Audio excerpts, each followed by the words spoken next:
I'm not a professional athlete. I'm just an amateur enthusiast, and I'm running against professional athletes, at the top end of this field. For so many hours in that race, I was saying, I have so much to do. How am I going to do this? Feeling the way I'm feeling. And then I would just say, you just got to keep going. You just have to keep going.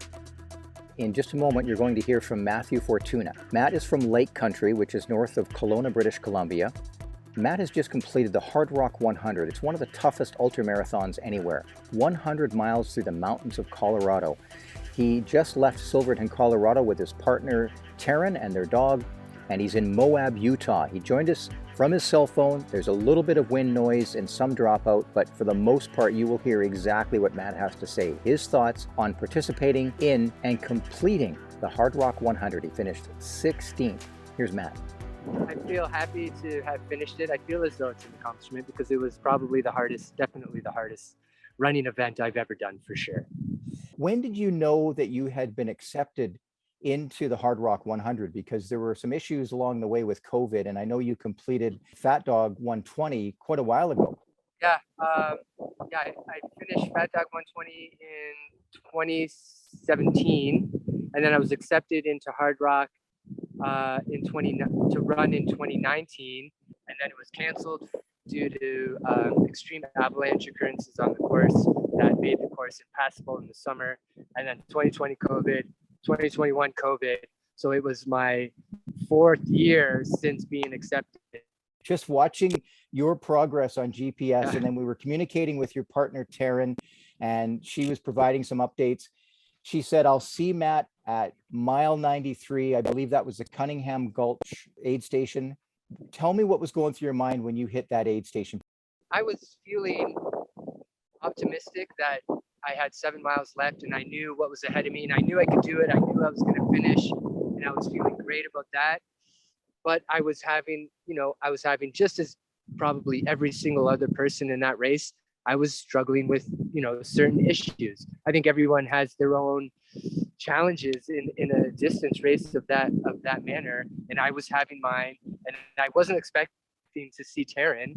And so it was emotional for me because, I wasn't expecting to see her. I was going through, my challenges, knowing I was near the finish, and then she popped up. So even the finish wasn't as emotional as that 93-mile aid station because I'd been struggling.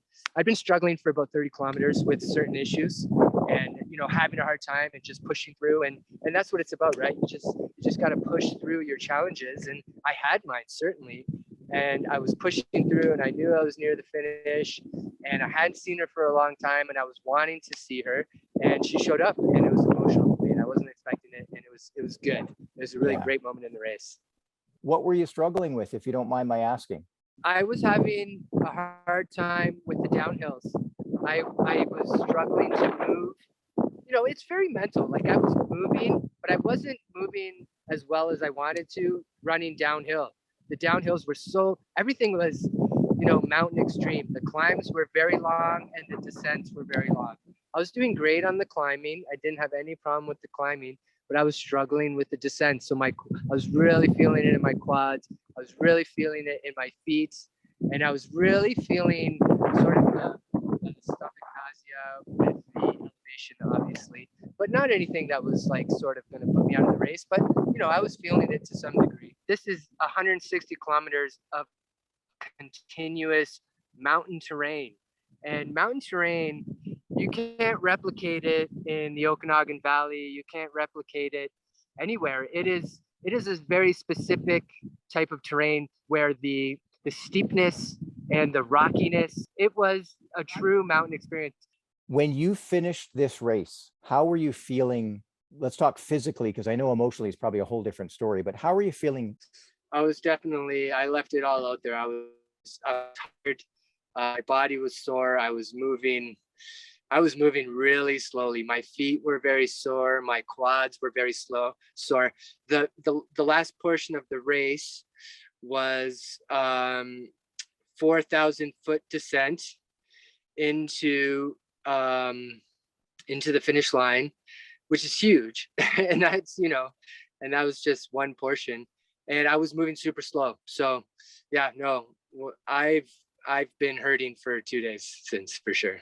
You talked about Yeah. how you were feeling coming into the aid station at 93 miles, Cunningham Gulch, and seeing your partner, Taryn, and feeling a bit emotional because you were surprised. How did you feel at the end? Because it's the finish line now, and you know you have accomplished a goal that has been a goal of yours for quite a few years. It was pure happiness. Sure. I think I thought I was going to be really emotional for the reason exactly, but I think I got those emotions out with Taryn at that mile 93. And then when you run into the main town of Silverton, and it's such a great community, and there was so many people cheering you on and saying congratulations, and it's just pure happiness to finish such an extreme, beautiful event. Now that you've done this, where does it fit into your list of accomplishments? Like, this isn't it, obviously, but does this feel like, I don't know, how can you put that in perspective for us, what it means to you? Yeah, I mean, it's something you think about a lot, for sure. Um, I love the sport. I don't, I think I have the opportunity now. I've ticked this box on the bucket list of races to complete.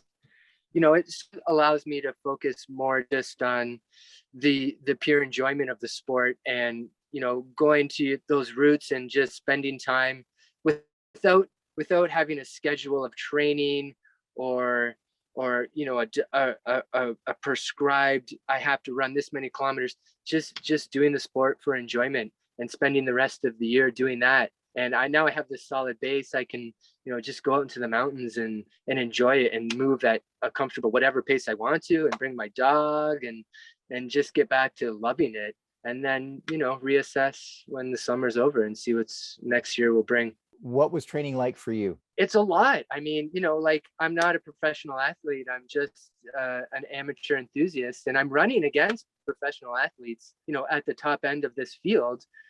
I have a full-time job that is a serious job that takes a lot of my time. So on top of that, I have to run, there were 3 or 4 consecutive weeks where I was running 100-mile weeks, 160 kilometers a week. That's, I don't know, that's 30 hours a week on top of a working schedule. It's exhausting. It is so exhausting. By the end of training, I'm like, I never want to run again. I never want to do this again. I'm just so tired of running. So it's a lot. But you take a rest period before the race, and I did that. I took a couple weeks, and I felt like myself, felt normal again, and that felt good.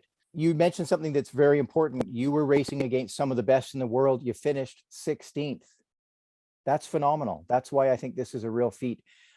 You've got some natural talent, I would say, but you've got the desire, you've got the heart, you've got the desire to put in the time that it took.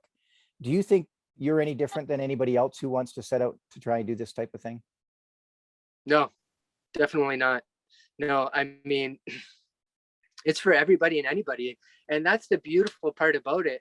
And the beautiful part of, say, this event in particular, it allows the amateur enthusiasts like me, or like anybody out there in the world, to share an event with the people who are the best in the world, and not that we necessarily are going to compete with them, but just to share, to share that competitive space with them. It's really an interesting, great experience. The best part about this race, and the thing they put the emphasis on heavily, it's not the guy who comes in first, it's the guy who comes in last. They call it the golden hour, and there's a cutoff to finish, but the cutoff is 48 hours.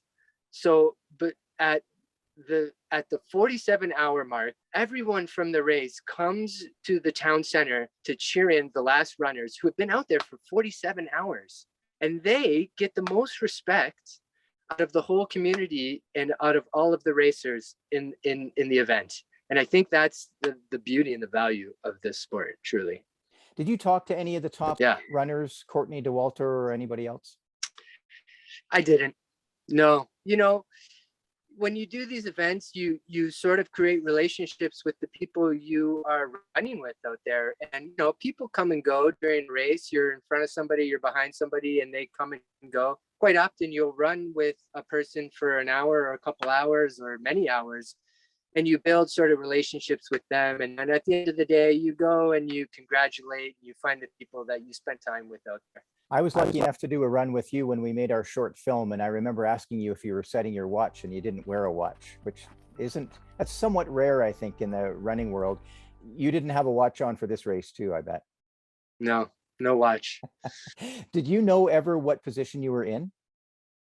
No. I figured that was the case. You were up to 13th, I think, at one point. And I just think it's really impressive to be where you were in that race, competing against some of the best of the best. Can you try to put it in perspective, what the difference between someone who finished in 21 hours, the lead runners, and someone like yourself who finished in 33 hours, which is still really impressive? How difficult is it to finish a race like this in 21 hours? Your body must just be spent. I can do as well as I do because I've been doing this a long time. Like I've been running, trail running, ultra distances for, over 10 years. I've done, maybe 25, 50 kilometer runs. I've done, this is my third 100 mile. So experience allows me, experience is everything, like just continually learning how to approach this sport allows me to understand what my strengths or weaknesses are. I'm not a great athlete. I'm an older guy. I've been doing this. I have experience, and it allows me to know how to move well and continue at a great distance. I mean, how Kilian Jornet does it in 21 hours blows my mind, because it was so hard. It was so hard. And these guys move so fast over this difficult terrain. It blows my mind.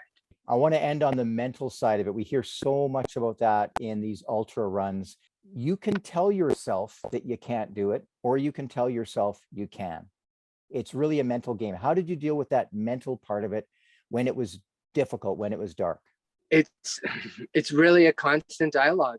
You have to tell yourself you can get through it. You can do it. It is such a mental conversation with yourself, telling yourself that you can do it and you can get through it. For so many hours in that race, I was saying, I have so much to do. How am I going to do this? Feeling the way I'm feeling. And then I would just say, you just got to keep going. You just have to keep going. It wasn't my best physical performance, but I think it was my most powerful mental performance, telling myself to keep moving, to keep going, and to finish. And that was the rewarding part of this event for me, the mental ability to finish. Did you ever want to stop running? Did you ever just think, okay, I'm going to stop doing this? Did that ever enter your mind? Yes, I wasn't going to stop, but I wanted. I was not feeling good, daunted at the moment by how much more I had to do, but I was determined to finish. Yeah. Just appreciate, the moment, and and be grateful for the ability that you have to move and to be out there in that type of environment, and to be strong enough to do it at any pace. Like there's no records to be broken. Appreciate the experience, and with the experience you'll become better at everything. Do you feel like a stronger person? Like, do you feel like you've gone through something that's somewhat life-changing, or has given you a different perspective? Yes, even if I don't know it at the moment, 100%. Well, Matt, congratulations. You set out to accomplish this goal. You did it in just really impressive fashion, and you're a good person. So you're a good person to represent the sport too. So thank you so much for taking time to speak to us from Moab, and safe travels on the way back. And hopefully we can get together for a training or a casual run again one of these days. I look forward to it, Eric. Thanks for calling and engaging me on this. I appreciate talking about it.